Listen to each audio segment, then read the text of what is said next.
Para hadirin dan hadirat yang dimuliakan oleh Allah. Kalau seandainya kita berbicara, yang paling penting ada pendapat seorang alim dari alim ulama, maka semua perkara itu adalah khilaf. Kalau seandainya begini model cara orang beragama, maka tidak ada yang haram di muka bumi ini. Semuanya halal. Antum mau mut'ah? Mau mut'ah? Mut'ah gayanya Syiah mau atau tidak? Kalau antum mau, ada pendapat sahabat Nabi SAW membolehkan mut'ah. Antum mau mabuk-mabukan? Mau? Minum-minuman keras mau? Ada pendapat sebagian ulama salaf yang mereka menghalal minuman keras kecuali hanya terbuat dari anggur saja. Selain daripada anggur, minuman keras semuanya halal. Apa lagi? Mohon maaf, antum ingin mendatangi istri melalui duburnya? Saya punya pendapat ulama salaf. Mereka mengatakan halal. Hah? Antum ingin makan riba? Ya, orang-orang yang tadi kerja di bank, kemudian buru-buru keluar dari bank, antum terlalu terburu-buru. Padahal ini perkara khilaf. Ada sebagian ulama yang mengharamkan riba, cuma riba nasi, adapun riba fadl mereka tidak mengharamkan. Jadi kalau mau mencari khilaf, apa saja kita akan ada ucapan para ulama di sana. Namun bukan begitu cara kita beragama. Ya, saya tantang semua dai-dai yang ada. Kalau seandainya dia bisa mendatangkan bahwasanya musik ini sepakat seluruh para ulama, maka saya ikut dengan ucapannya. Ini sama saja. Orang nggak mau terima kebenaran, cari pembenaran. Kalau begitu juga Syiah akan berkata, siapa yang mengatakan mut'ah itu adalah haram ijma' seluruh para ulama, seluruh para sahabat Nabi, saya akan tinggalkan mut'ah ini. Kita nggak bisa menukilkan karena ada khilaf para sahabat di sana. Bisa difahami? Namun al-ibrah bukan qaul fulan wal alan. Al-ibrah apakah itu sesuai dengan dalil ataukah tidak? Allah mengajarkan kita dalam Al-Quranul Karim, innama kana qaulal mu'minin idza du'u ila Allahi war Rasul liyahkuma bainahum ay yaqulu sami'na wa ata'na. Hanya saja ucapan orang-orang beriman ketika mereka diseru kepada Allah dan mereka diseru kepada Rasul, apa yang diperselisihkan di antara mereka, maka mereka mengatakan kami mendengar apa yang datang dari Allah dan kami mendengar apa yang datang dari Rasul sallallahu alaihi wasallam. Mereka tidak mengatakan ini khilaf, ini ada pendapat fulan, ini ada pendapat allan. Bukan ini akhlaknya seorang mukminin. Allah Subhanahu wa taala sebutkan juga dalam Al-Qur'anul Karim. Nah, wa ma kana lil mu'minin wala mu'minatin idza qadallahu wa rasuluhu amra ay yakuna lahumul khiyaratu min amrihim. Tidak pantas bagi seorang mukminin, tidak pantas bagi mukminat ketika Allah dan Rasulnya telah menentukan suatu perkara, dia memilih perkara yang lainnya. Apa perkara yang lainnya? Khilaf ulama, ada pendapat fulan. Ini perkara yang lainnya. Makanya Abdullah ibnu Mas'ud, Abdullah ibnu Abbas, itu kalau menurut konsep yang kita sebutkan tadi, terlalu kaku dalam beragama. Coba Ibnu Abbas kenal sama dai-dai hari ini, mungkin beliau nggak bersikap seperti itu, lebih bijak sikapnya. Apa maksudnya?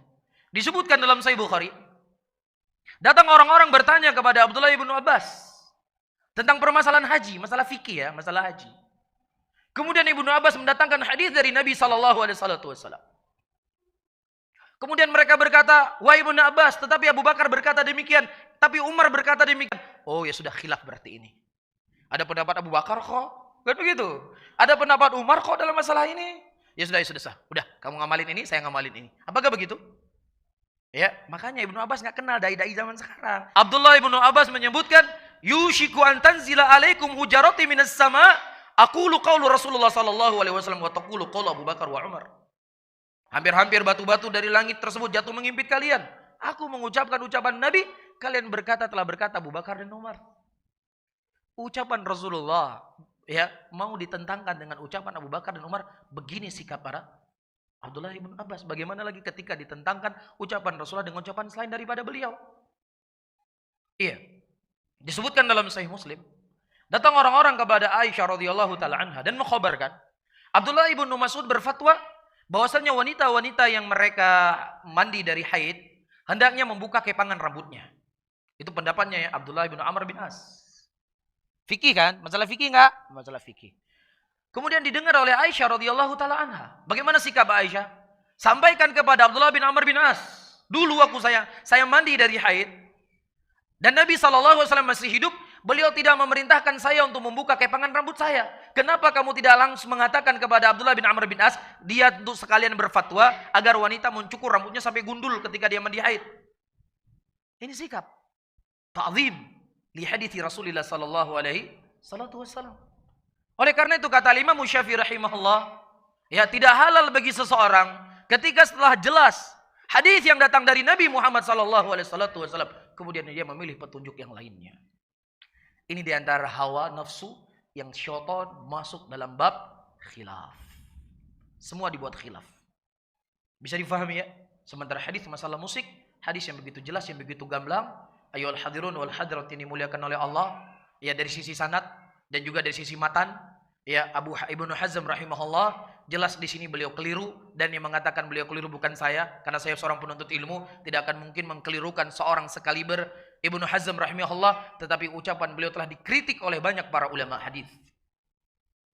Ya telah dikritik oleh banyak para ulama hadis, karena di antara alasan Ibnu Hazm mendhaifkan hadis tentang haramnya alat musik yang ada di Sahih Bukhari, karena di sana para rawi yang meriwayatkan dari sahabat Nabi, dia ragu sahabatnya fulan ataukah fulan.